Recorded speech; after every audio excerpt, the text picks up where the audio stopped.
We are going to discuss a riot in Attica, and we also are going to discuss United States Penitentiary in Atlanta.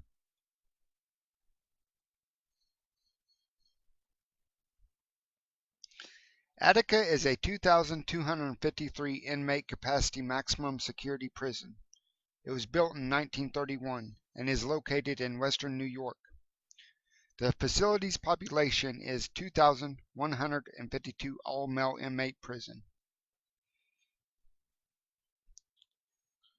One of the most controversial prison riots in U.S. history, the survivors of Attica uprising met. This is what they had to say.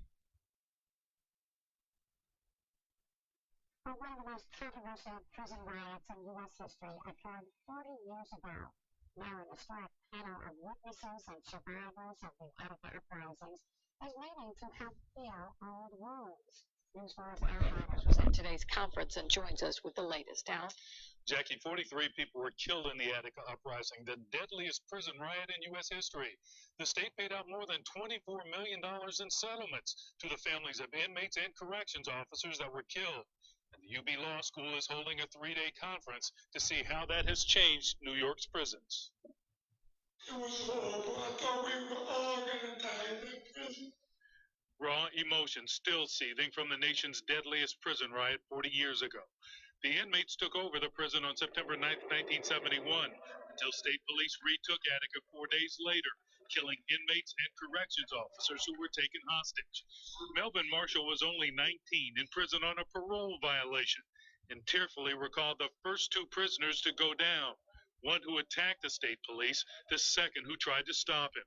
Saved a lot of hostages from being hurt because Tommy had it in his mind that he was going to kill as many people as he could before they killed him. Former corrections officer Michael Smith was shot 4 times by state police, but was saved by an inmate and a fellow officer. The correction officer reached down, pushed the trooper's gun up out of the way into the air, and said, "Don't shoot, he's one of ours." That same trooper then turned his shotgun on the inmate who saved Smith earlier from other prisoners. And Noble said, "Mike, tell him who I am and what I did for you." And I said, "Don't shoot, his name's Don Noble," and he saved my life. D. Quinn Miller's father, Bill Quinn, was the only corrections officer killed by inmates. 10 other COs were killed by state police. Miller leads a group of corrections officer survivors called the Forgotten Victims of Attica, who won a $12 million out-of-court settlement from the state. Inmate survivors received their settlement earlier. And we are the employees of the state of New York who, in 1971, were very expendable. Frankly, everybody was expendable in that yard that day. Now, many of Attica's survivors believe to this day the carnage could have been avoided if then Governor Nelson Rockefeller had given negotiators a little more time to reach a peaceful settlement.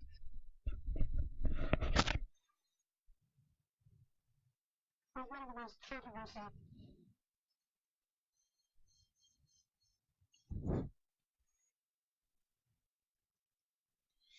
It was one of the bloodiest prison conflicts since the Civil War. There were a number of causes of the riot. Tensions were already high as the prisons were extremely overcrowded and inmates were being denied basic sanitary needs.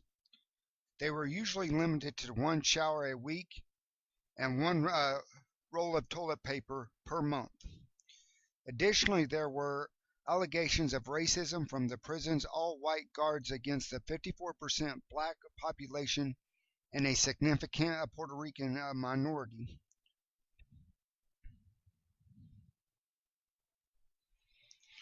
On September 13, 1971, a 4-day rebellion of over 1,200 inmates at the Attica State Correctional Facility in Waldeck, upstate New York, ended after Governor Nelson Rockefeller ordered almost 600 state troopers to storm the prison. Even though the raid took only 10 minutes, when one could finally see, it was immediately clear that the price of retaking the facility by force had been strategically high. Across the facility were bodies. 29 inmates and 10 hostages lay dead, and a score of other men lay so severely wounded they were assumed dead. As inmates James Osbury recalled. I could see all the blood just running out of the mud and water. That's all I could see. This is a picture of L.D. Barkley. He was a spokesman for Attica State Penitentiary prisoners. He died the day of the shooting. We are men. We are not beasts, and we do not intend to be beaten or driven as such. The entire prison populace, that means each and every one of us here, has set forth to change forever the ruthless brutalization and disregard for lives of the prisoners here and throughout the United States. What has happened here is but the sound before the fury of those who are oppressed. We will not compromise on any items except those terms that are agreeable to us. We call upon all the consistent citizens of America to assist us in the putting an end in the situation that threatens the lives of not only us, but each and every one of us. Here are a few pictures of the beginning of the raid to the end of the raid. Here's a picture of the state troopers getting ready to enter Attica, and here are the prisoners inside Attica. Here's what they seen when they entered Attica. On the left, you could see that's the hallway. They were throwing stuff out of their cells, making a mess inside of the hallways, try to prevent the state troopers coming in.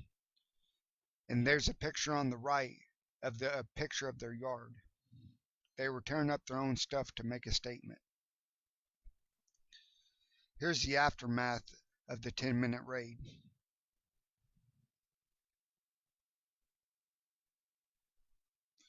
United States Penitentiary, Atlanta.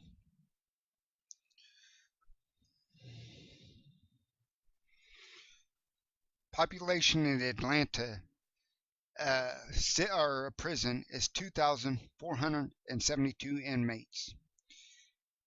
1,963 inmates at a USP and FDC, 509 inmates at the camp. It's an all-male inmate prison. This is an aerial view of the prison itself.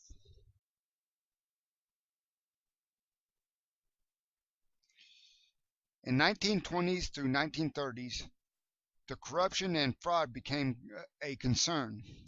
Throughout investigation, it was found that prison officials and even the chaplain were taking bribes from inmates.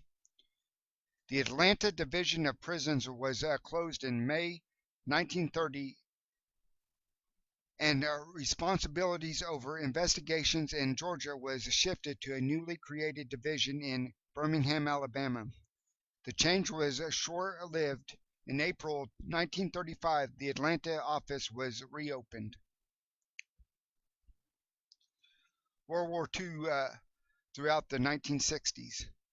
Gary Stephen Christ and Ruth Asman Shearer kidnapped a 20-year-old college student named Barbara Jane Mackle from Decatur, Georgia, while she was there recovering from the flu, buried her alive in a shallow grave with food, water, and a flashlight, and demanded a ransom of $500,000 from her family. They were later caught and sentenced to prison. Gary Stephen Christ spent the rest of his life in Georgia State Penitentiary. 1970s and 1980s. In the summer of 1979, the murder of 14-year-old Edward Hope Smith, who lived in the southwest of Atlanta, marked the starting of a string of killings known as the Atlanta Child Murders. All victims of these killings were African American. By May 1981, some 29 children, teens, and young adults had been murdered. During a stakeout near a bridge where many bodies had been found, FBI found Wayne Williams driving off in his car, and after investigation, which included hair and fiber analysts from the car, concluded that he was the serial killer and was sentenced to prison. He spent the rest of his life in Georgia State Penitentiary.